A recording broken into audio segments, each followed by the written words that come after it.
And Hi we're there, live. and welcome to this month's Veteran Mentorship Meeting. I am Jeff Holland. I am the DRI Communications Manager, and I've been helping VOP put these things together. So I figured this time I'd stick around and say hello to everybody and introduce today's speaker, Beth Frasure. She's an MBC. She is a Risk and Compliance Advisor lead for a Fortune 100 financial institution where she leads oversight of operational resiliency. And Frasure's commitment to supporting veterans is deeply personal. Both her father and two of her brothers served in the military, and she spent much of her childhood as a military dependent, experiencing firsthand the resilience, sacrifice, and unique challenges of military families. Those early experiences shaped her belief that leadership, discipline, and teamwork veterans bring are invaluable in civilian resiliency and risk roles. So with that out of the way, please feel free to raise your hand to ask questions. We will be inviting you on stage so you can speak directly. And otherwise, the rest of you have it. Hey, thanks, Jeff. I also want to add that Beth is a good friend of ours, and she's been a long time mentor in women of business continuity. But recent news, I thought it was notable to say that she's now joining the VOP to work closely alongside Daniel Luigi, who is the director of mentor operations. So, welcome, Beth. It's great to have you on here, and Definitely welcome the to the floor's team. yeah, and the floor is yours. Thank you very much. I'm excited to be joining the team. So today we're going to talk about being ready to interview. One of the challenges that I hear a lot about from the military vets that I mentor is that how do you translate what you've done in the military into the business continuity world, which is quite simple once you really see where the connections can be made. But first of all, I wanted to go over how to get started, the things that you should be looking at, the things you should be thinking about before you go into an interview. You've done your resume, you've put it in, you've put it out there, thrown everything you can at it, and now you've actually got the face-to-face time that you're looking for. So the first recommendation I always start with is STAR: situation, task, action, and results. Most business continuity or resiliency positions are going to ask you examples of scenarios that you've been in where it demonstrates your ability to deal with business continuity events or how to prepare for them or things of that nature. The best way to do this, I've discovered, is to start off by identifying a situation. And a lot of the time you're going, well, been in the military for the last however many years, so how do I compare that to the civilian world? And you have to really think about the fact that the majority of what you guys do in the military has a lot to do with business continuity, resiliency, crisis management, crisis response, and incident response. You are looking at all the key elements of business continuity. So transitioning into a position like this is actually quite simple. We just need to make sure that we get the language down so that your civilian can understand the military phrases that you guys may use. So you want to take those situations and look at how can I potentially change it. So say for instance, you're responding to an event, you had to respond to a crisis, you're in some sort of situation where you're having to respond. Military members have to do that on a daily basis. So that's a simple situation that you can switch into a civilian example. You indicate the situation where you responded to a crisis and the steps that you needed to take, which goes into your tasks, to respond to that particular situation. The next thing you want to look at is what actions. So task is typically like your plan, your business continuity plan. You're looking at what steps need to be taken, what are you potentially going to have to do, what are things you need to make sure are taken care of, and then you put those tasks into action. So did you deploy members of your team out to take care of certain situations? Did you take care of certain tasks on that list? How did you divvy up the work? That's all part of planning and allowing yourself to identify, how do I deal with the situation? The other thing is the result. What was the result? Good or bad? A lot of times when I'm interviewing, I notice a lot of people stick to the good. And I'm always one to say, okay, show me a time where things didn't go as planned, because that's part of business continuity.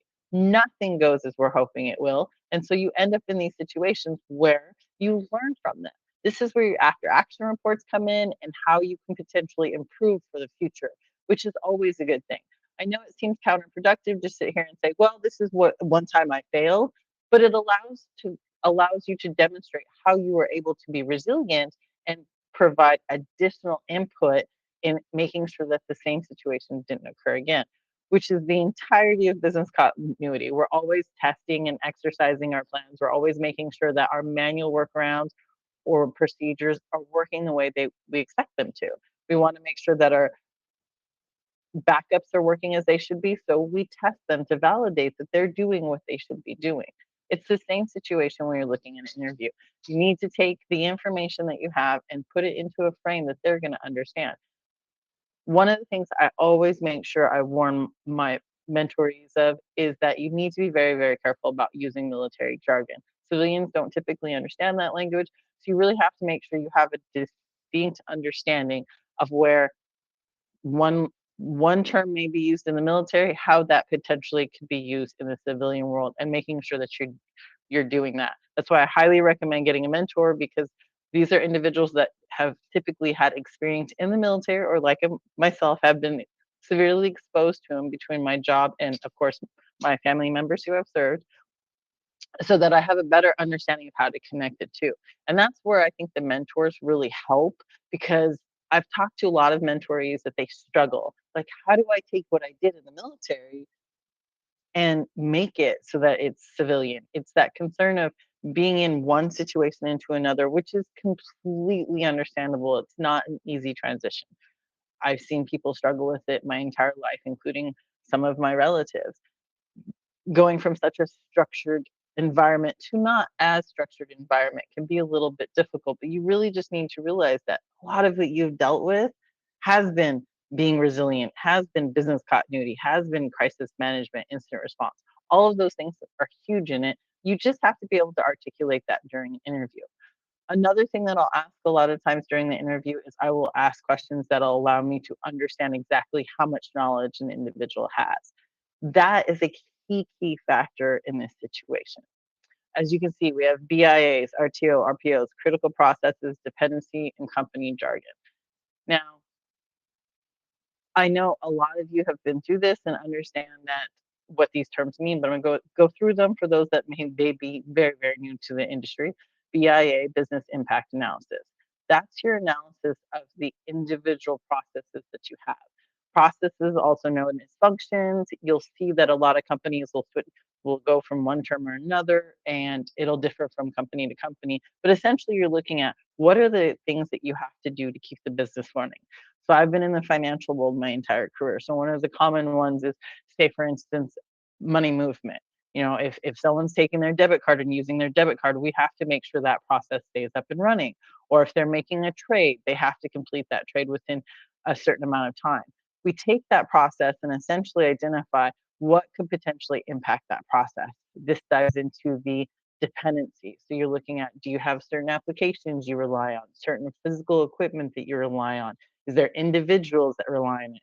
If Beth's the only one that knows how to do it and Beth suddenly wins the lottery and decides she's not answering her phone ever again, how are you going to continue that process running so that you can make sure that the company continues to flow for that particular process? Especially for companies like banks, where money movement is extremely important and there's a lot of federal requirements and regulations around it that they have to be completed in a certain amount of time. That is the regulatory impact, which you would also assess during a BIA. All of these pieces is to say essentially is that you're looking at, how does it impact me? Okay, so now how do we switch that from what you've done in the military? You turn around and look at things that you've done, that you're assessing everything every day. And most of the time you guys are doing it without even thinking. It's completely second nature for you guys to assess every situation and know what potentially can impact anything. And it doesn't have to be something as complicated as money movement in the financial world. It could be something as simple as you're building a a temporary base, and there are certain things that you need put in place. You have to make sure you have a place where everybody can eat, shower, you know, use facilities, things of that nature. What assessment did you have to do to make sure those pieces are put together? That is all a business impact analysis is. It can sound very complicated when you're looking at it from such a high level, but allowing yourself to really understand that it's really simple. It's just looking at it every day. In your everyday life, you're assessing the impacts of any particular moment at a time. While you're driving, you're assessing, okay, what happens if this individual hits me? What are the steps that I'm going to have to take with that? This is all happening in the back of your brain. And most of the time, you're not even thinking about it. So it can make it very easy to turn around and take something from your military experience and transfer it into a business impact analysis. That's really important during an interview, because if you can convey to the person who's interviewing you how your experience helps make you right for that job, that's where it's really important to convey that. And that's where it can be a little bit on the tricky side when you're going from the civilian world or from the military world to the civilian world. Recovery time objective, this is how quickly do you need something done? Essentially, how quickly do you need that temporary base example that I was using earlier? How quickly do you have to have that base up? Is it something that can take 3 weeks, or is it something that needs to be done within the next 8 hours? That's what you're looking at when you're looking at recovery time objective. How quickly do you need to get it up and running, and it aligns with the process? How long can you be without that process before the company experiences massive harm or some sort of harm to it, whether it's a violation of the regulatory requirement, whether it's reputational harm, whether it's regulatory harm? It all depends on what is going to hurt the business and its overall reputation and how its members or clients see them. That's also goes in with the RPO, which is the recovery point objective. That is more along the IT world, where you're looking at how often do I need the data backed up. The reason I'm kind of pointing all of these out is because what you really recommend you doing is when you're getting ready for an interview, when you're going to have that sit down and really try to explain someone why you're the right fit for the job, you have to be able to take your experience that you've had and put it into terms that they'll be able to understand. So I always recommend to all of my mentorees, and I even did this before I had the benefit to work with the VOP group. Make sure you really sit down and know, how am I going to explain it, and explain it to someone who doesn't work in the industry. You're going to want to use some industry jargon just so that it demonstrates that you understand it, BIA, RTO, RPO, but you want to be able to explain it to someone that may not have as in-depth experience, because in my experience, it's typically what you're interviewing with. Multiple interviews that I've done have been with individuals that had no business continuity background whatsoever. And if you get too much in the jargon, they can kind of get lost in it and then not really understand that, yes, you have the experience that you need. Again, the critical processes, that's definitely a term that you'll hear thrown around a lot, because that's typically processes within the company that are crucial, like the money movement example I gave earlier. Dependency is another one that's extremely important. You'll hear a lot of dependency mapping is one of the things that I always ask about. And the reason I ask about this is because as an interviewer, when I'm looking at someone to potentially take on a business continuity role, or a business resiliency role, or an ITDR role, I need them to IT disaster recovery. I need them to understand why dependency and dependency mapping is so important.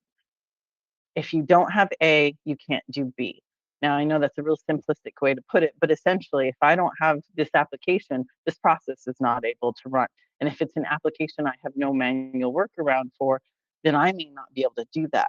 But it goes a step further. You have to be able to identify 3 or 4 levels deep, essentially saying, okay, this application relies on this database, and it relies on this network connection, which relies on this data center.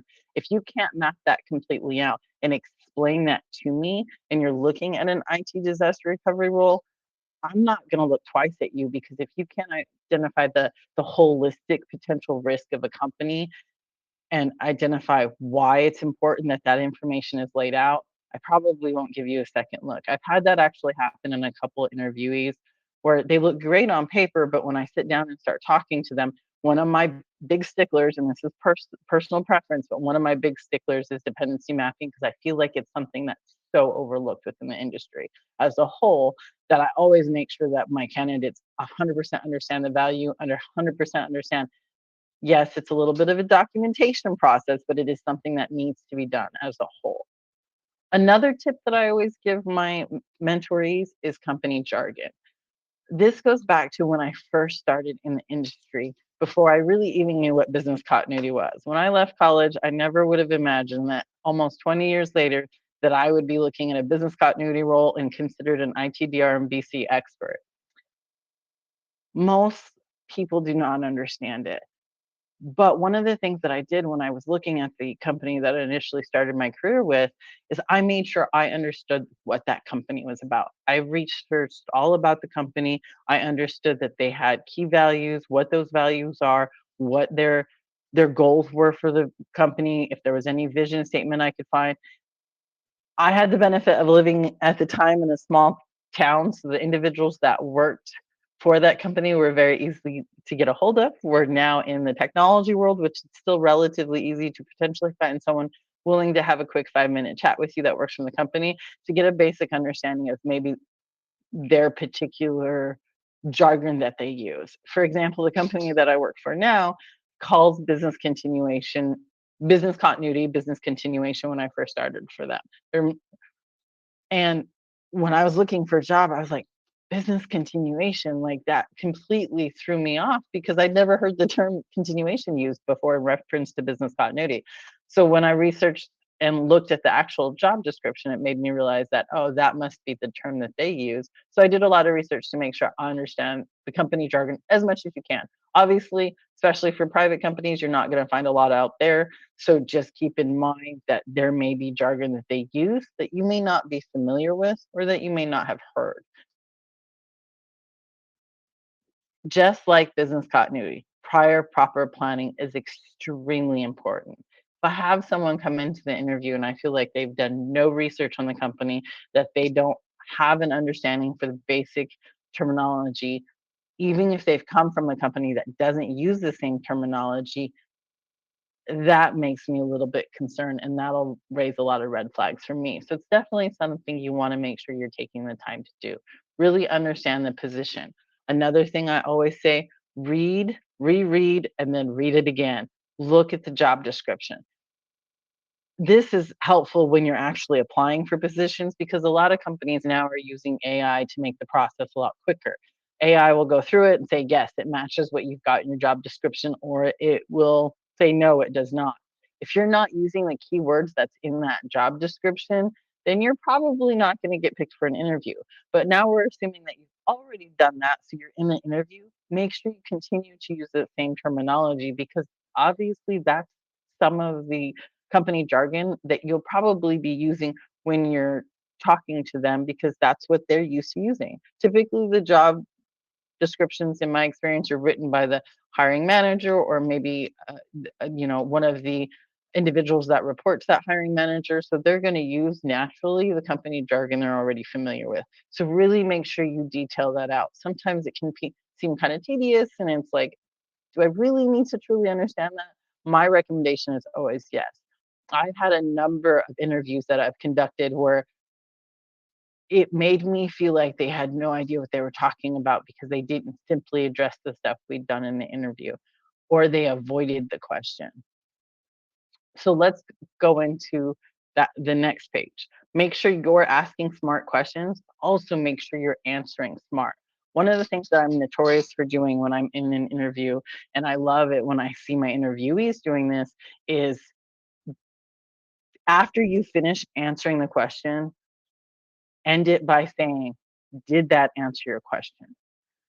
Because if you're anything like me, and I love turning it out on business continuity and ITDR any day of the week, you will sometimes kind of go off on a tangent when you get into a story. It's natural human response. People just tend to do it. They go off on a tangent. And next thing you know, you're talking about the fact that your cat has yellow eyes for whatever reason. Make sure you end it by saying, I want to make sure, I know we kind of went off on a tangent. I want to make sure, did I answer your question? Because that essentially is making sure that you're bringing it back. And if you didn't, they can say, well, no, maybe I need to clarify my question because this is what I was looking for and you kind of didn't answer that. So that's what you want to make sure that you're always doing is you're always bringing it back to the interviewer's question and making sure you've addressed what they wanted. So that's where the smart questions come into play. Typically, every interview that I've been a part of or that I have done myself, we typically go towards the end of the interview asking, what are some questions that you have for me. One of the questions that I always like to hear is, what is the expectations of the role?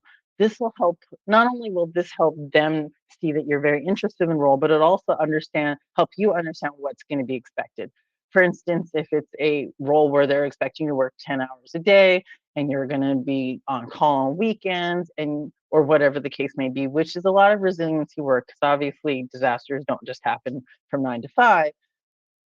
That will typically be where you find out all that information. And then it may turn out that that role is not for you. Maybe you can't do weekends for whatever reason, or maybe you need a position that's a little bit more flexible. Getting that expectations out of the way during that initial interview is very helpful, because then you can make the decision from there. Do you move forward? Because obviously nobody wants their time wasted. And so you want to make sure that you're getting that taken care of. Another thing I always like to ask is, what do you enjoy most about working with the group you're currently in? So that typically the person that's interviewing you either works with or works in the group that you're interviewing for. So by asking that, you can get some insider information. I've had people ask me, well, why don't you ask what they don't like working? And unfortunately, 90% of the time, nobody's going to sit in an interview and tell you why they don't like working for the company that you're currently interviewing for. You're not going to get an honest answer. So that's why I always ask what they enjoy working with, because then you can typically get out of that kind of an idea of the field. Does the culture kind of fit for what you would prefer? Some cultures are more laid back, where they're like, everybody works kind of at their own pace and they kind of just work whenever they want to. You've got coworkers that work at like midnight because that's when their brain works the best, or whatever the case may be. Or you've got some companies that are a little bit more rigid, where you're working 9 to 5. They want you on the computer from that time, if they're or in the office during that time, and then you still need to address after hours issues as they arise. So that gives you an idea of exactly what the company kind of culture can be like. This is again where the previous research comes in that I recommend. I always say, go to Glassdoor, find out what people are saying, what Glassdoor for the income, but I think that's also one of the ones that provides you with information on how you can get, or how people like the working for the company and things of that nature. Research, research, research. You always want to make sure that the company is who you want to work for. My first company that I went for when I started my career, I was looking up everywhere I could. Again, talking to people that I knew that worked there, or friends of friends that worked there, because it was a smaller town, a little bit easier. But with LinkedIn and things of that nature, you typically can find someone you're either connected to, or you're connected to someone they're connected to. So that can be really helpful too. One of the last things I always end an interview with, because then they'll turn around after you ask those questions. The last question I always ask is, what makes you worry I'm not a good fit for the job? Especially when you have as much experience as most of you do, having been in the military for at least a couple of years, if not retiring from the military. There's a lot of experience that you have out there. There's gobs of experience. If you've been in the industry as long as I have, there's 18 years worth of experience that I'm trying to fit in an hour. Obviously, there's no way that's going to happen unless you talk as fast as I do. Then maybe you can get away with, but probably not. So I always ask, where are the areas you feel that I'm lacking that would not make me right for the position? And this has actually benefited me in the past. In one of the last roles that I applied for, one of the interviewers at the end, I asked that question, and they were very surprised I asked that question. And then they turned around and said, well, I'm kind of concerned that you don't have the IT background that we think is going to be needed for the experience. And I was able to fill in that gap. I don't think if I had asked that question, I would have gotten the position that I did, because of the fact that at that point, they had thought that I had minimal to no IT background experience when it came to IT testing and things of that nature, but I did. So I was able to address that. And I really feel like, in my personal opinion, is that it switched me from not being a good candidate to being a good candidate. So you want to make sure you're really looking at that. Is there any times while you were explaining your experience that they kind of gave you the watch the facial expressions? Is there anything like me? They can't, I have no poker face. They can't hide what their experience. And even if it's just for a glimpse, where typically it's very hard for individuals to naturally hide their first response, you can pick up how exactly did they respond to my answer to that question. Because maybe instead of waiting to the end to ask that question, you can ask that after the question that they've proposed.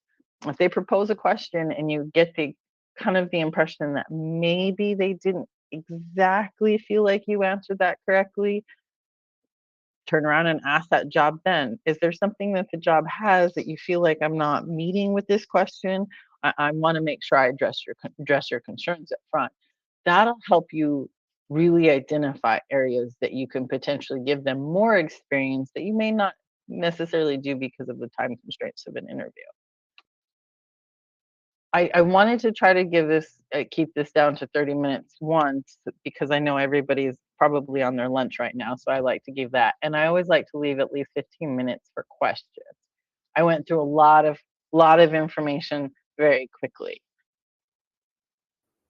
Yeah, you have some great points there. Like I thought, your question that you asked the team there is an awesome one because that's really putting you in a different category. It also kind of makes sure you are communicating. You have a different analytical mindset. So that's one of those things. I haven't seen anyone ask that kind of question, and to see you had success, that's pretty cool.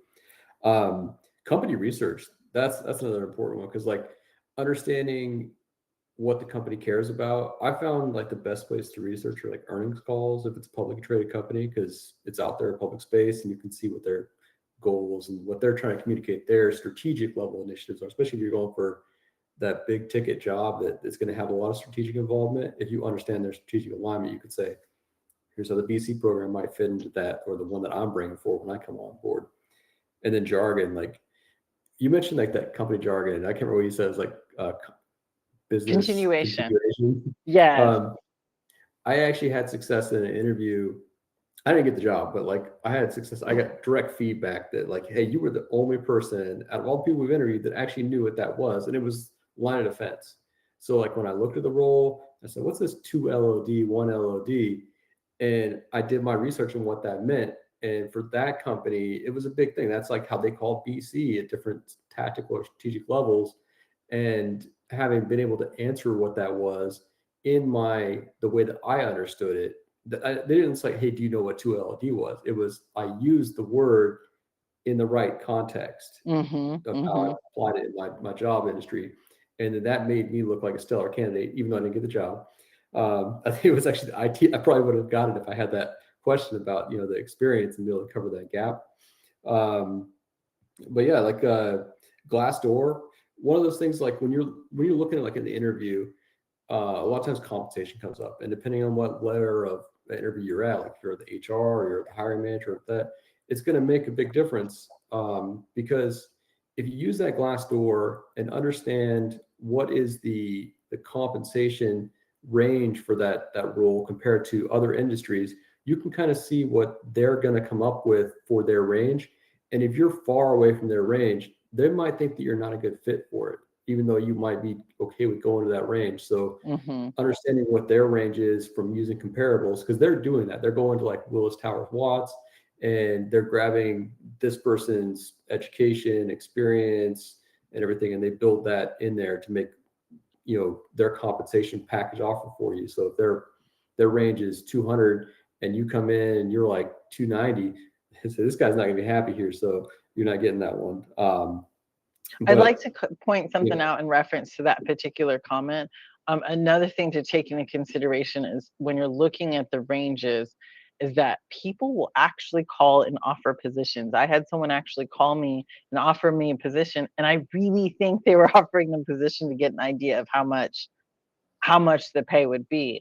And it was for a director role. And then when I gave them the salary that I was asking for, they're like, oh, we can't, that's way too much. Is that negotiable? And I'm like, for the type of information, because one of the things to keep in mind is there is a niche in this industry where there's not a lot of individuals that know both sides of the house. And I think that's where the military helps you understand both sides of the house to some sort of degree. I know it's really popular in the Air Force just because I've had a lot of interaction with some retired vets from the Air Force, but like the IT side is typically one job and the business continuity side is typically another job. I had the unfortunate, however you want to look at it, experience of having to do both jobs for a company. So I got that dead on experience. But you get that in the military a lot of the time too. And I don't think a lot of people make that connection because they don't think about the fact that it's like, you're getting 2 for 1 when you hire me. I can do both positions successfully. I've done it successfully. And the military is the same way because you're typically having to do more than one position simultaneously. And I just don't think, I think that's so much untapped potential that we just need to make sure that our vets understand the connection between the civilian world and the military world.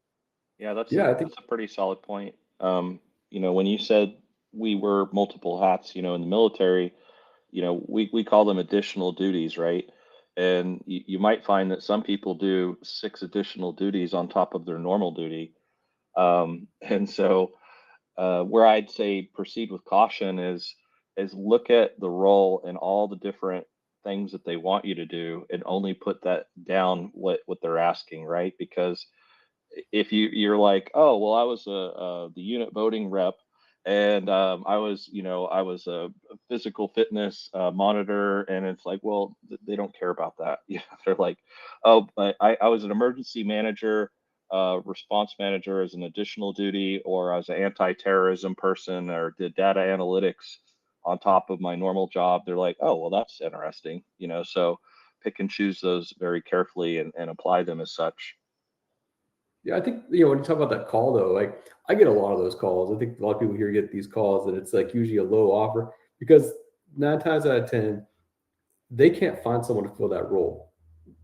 It's very rare that you get one where they're actually like they're honestly interested in you because you were like that great candidate. They just picked out like you were the pink unicorn, or they call it purple unicorn.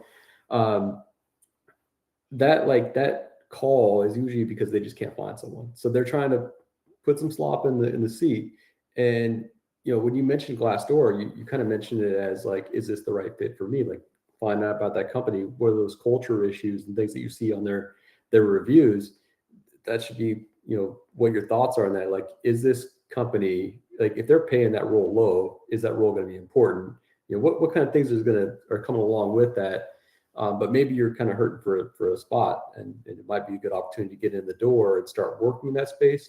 But you should definitely question anytime someone calls you up and says, "Hey, I got a job," and the comp's low on that thing. Yeah, I immediately push back, and I'm like, I'm not the person for that role. Which brings me to another point that I meant to mention, I forgot to mention. And this is in any interview or any application that you put in for a job. Just because you don't meet all the requirements and their desires, so typically in a job description, you'll see these are requirements, these are nice to haves or bonuses, or however they decide to put it. If you don't meet all of those, throw your hat in anyway.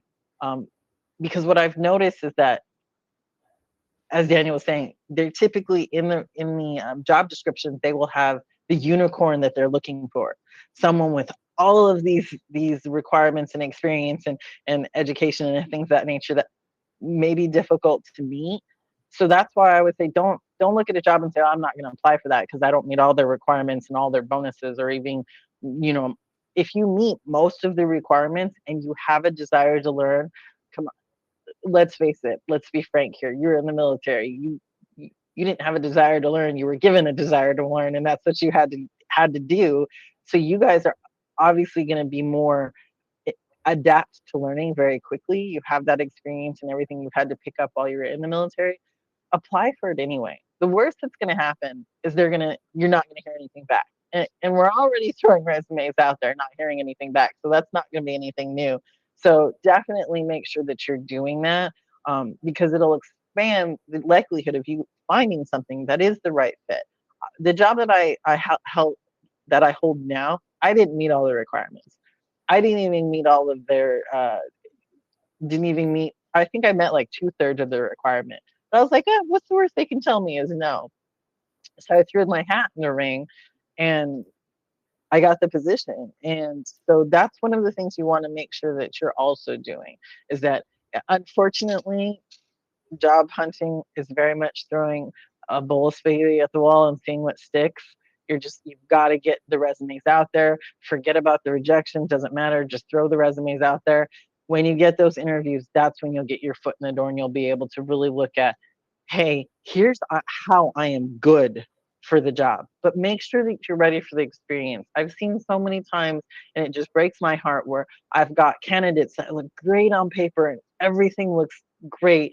And then we get to the interview and I don't know if it's anxiety from speaking, which there is and I should have thought to add it in my PowerPoint, which I didn't. There is a group in Texas that does, and Keith, I'll get the website so you guys can do it. But they do like once a month where it's interview practice with like CROs or Oh, C-suites nice. and managers and stuff that'll do virtual interviews. So it's on Zoom typically, I think it is, and it'll give you that practice that you need. Because I know speaking in public is not for everybody. I spent many years at Toastmasters getting it perfected, and I still struggle at times speaking at the speed of Speedy Gonzalez. But that's where you really need to make sure that you get it. And don't just, if you can't use that group, have a friend. Hey, can you sit down and hear a list of potential questions that I've come up with that I think an interview would ask, so that I can be prepared to answer them on the spot? Do that a couple of times. Any practice that you can get. If you have a mentor in the group, ask them, hey, can we do a mock interview? Those mock interviews are going to help you really get prepared to answer questions off the cuff. Give them a couple of practice questions, but tell them, please add questions of your own as well that you would naturally ask. Because that's what's going to prepare you for those interviews. And that's what's going to get you ahead in anything.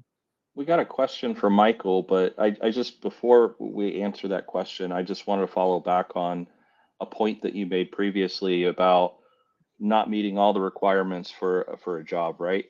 When you find yourself in that situation and you say like you got 2 out of 4, or maybe 3 out of 4, and that one requirement you have no idea what it is or how to do it, to Beth's point, still apply, but go a step further than that.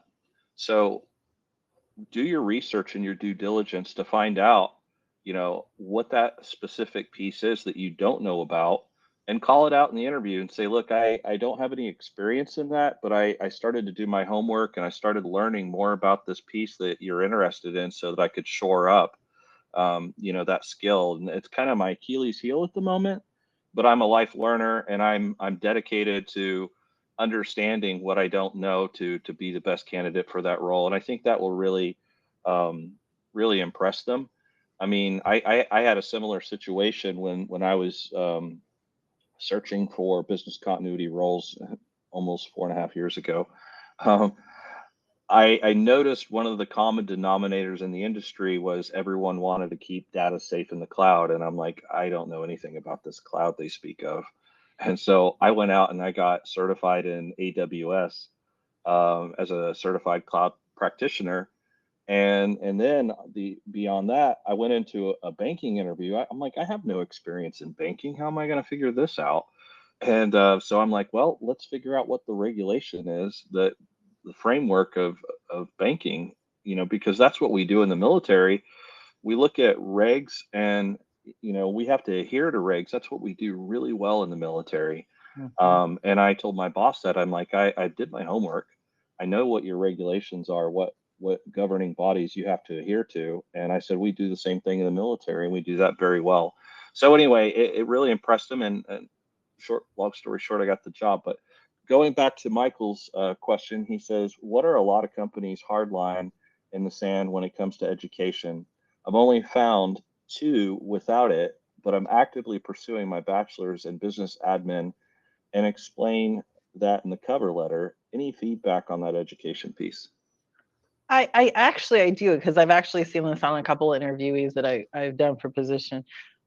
One, it is, as you explain that in the cover letter, also make sure you put in your education that, for instance, I'm in the process of getting my master's degree, and in my resume, I make sure to put master's degree, anticipated graduation date, such and such, because then it shows in the education that you're working towards that and you have that there and that it's coming. And it also gives an idea of when it's going to be completed. Like, are you just starting out in your bachelor's degree, or are you getting close to where you've only got like maybe 6 months left and you'll have your bachelor's degree?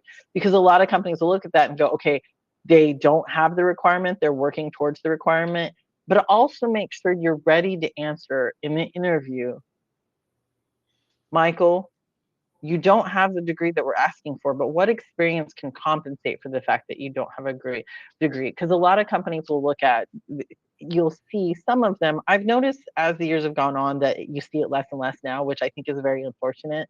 But a lot of time you'll see 4 years, bachelor's degree in, or 4 years equivalent experience. So make sure you've been in the military for as long as you have, you can demonstrate how you have that experience if you get the interview. But again, make sure you have it in the anticipated. Because I'll be honest, there's been quite a few times where I've gone over somebody's resume and I've seen they have what I need, and then don't realize that it says anticipated graduation date, such and such a year, until I get in the interview and they're like, oh, I'm going to have that this year. They've already got their foot in the door. I've already got them in front of me. So it's like, well, I'm still going to have this interview with this person and see how they could potentially fit in the role, because they're already in the door. So definitely make sure you're including that in your education, because it is in progress. So you want to make sure you're adding it. That would be the biggest step I have for that.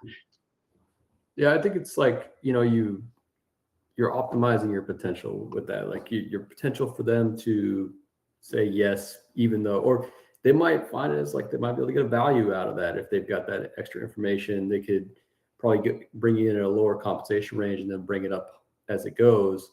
Because that's usually what's going to happen. It's like when you do your comparables, if you don't have that baseline that all the peers do, they're going to look at that as like a lesser compensation range. Because if you got a master's, you could probably be at the high end spectrum. If you got a PMP, you're in the higher end of the spectrum.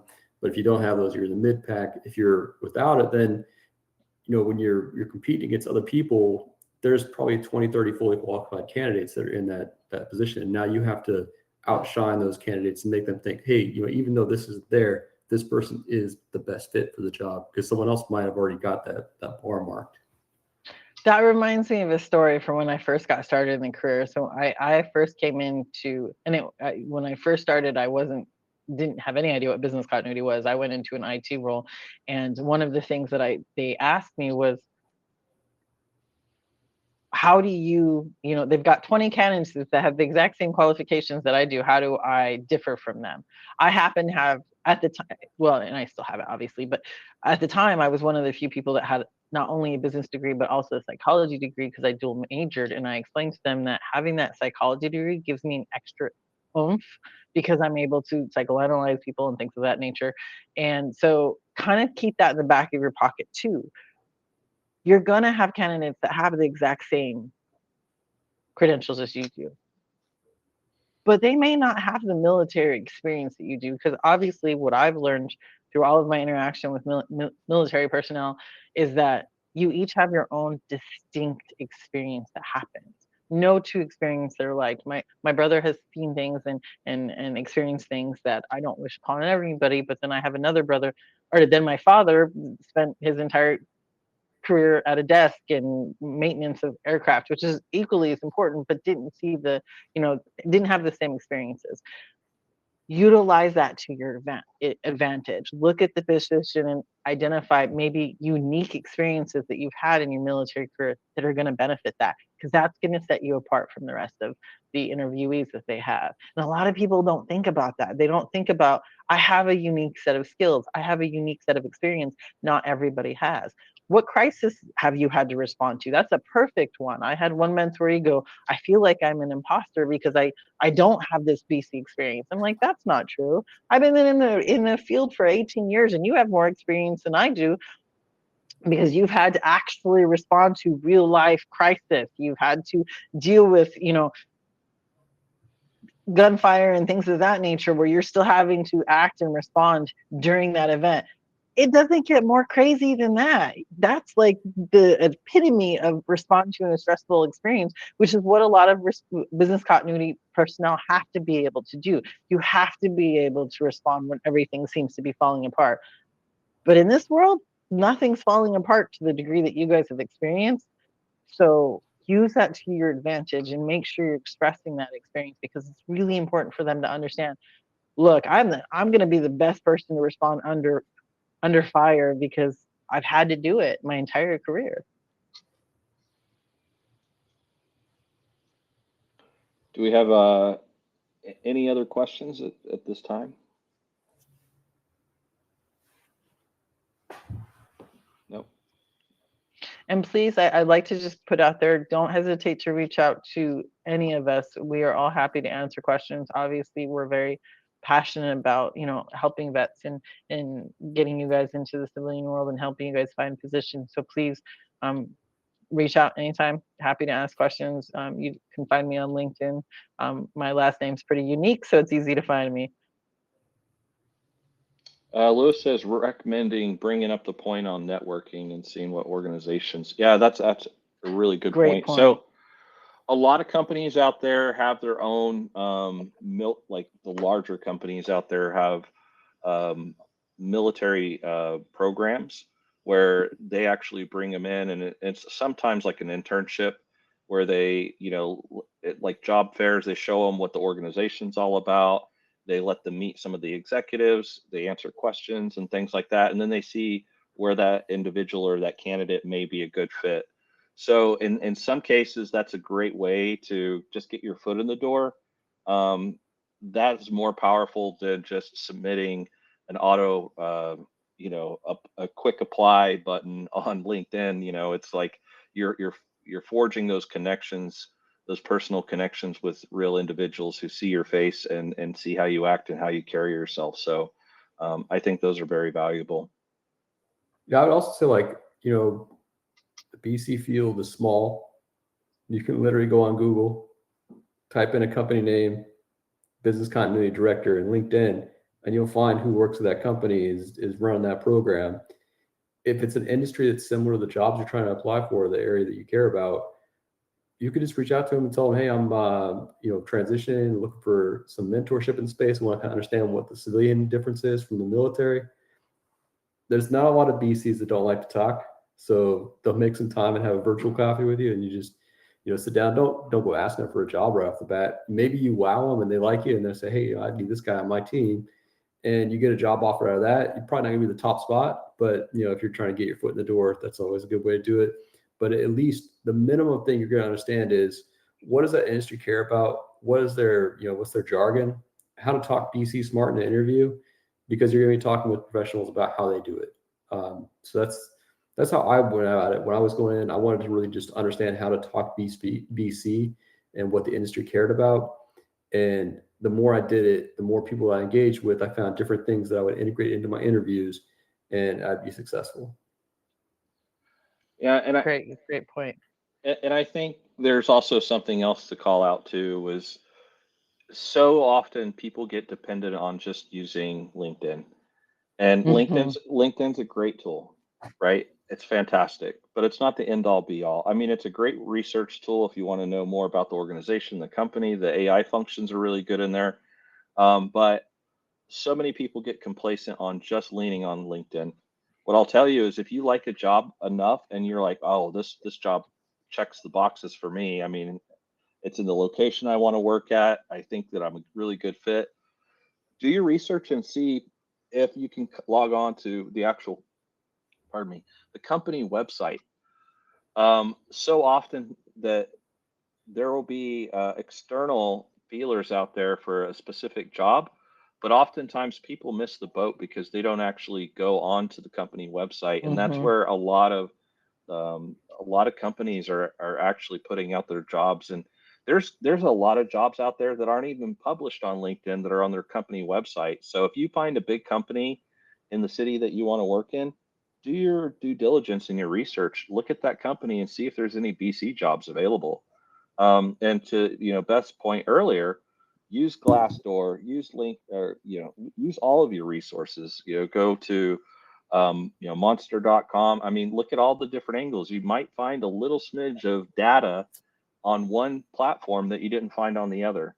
So that's all I'm saying is, use all your resources, do as much due diligence as you can. And that little smidge of data might just set you apart from every other group. Like Daniel was saying earlier, second line of defense, first line of defense, those are things that are used within that company that is going to set you apart. Yeah, one thing, having expanded my network by doing that, reaching out and doing some virtual like coffees and whatnot with people, I see them all the time on my LinkedIn. They're saying, "Hey, I got a buddy hiring for a job right now. Check this one out." So you can get that quick in to another hiring team's, peer connections that they're trying to advertise for their friend.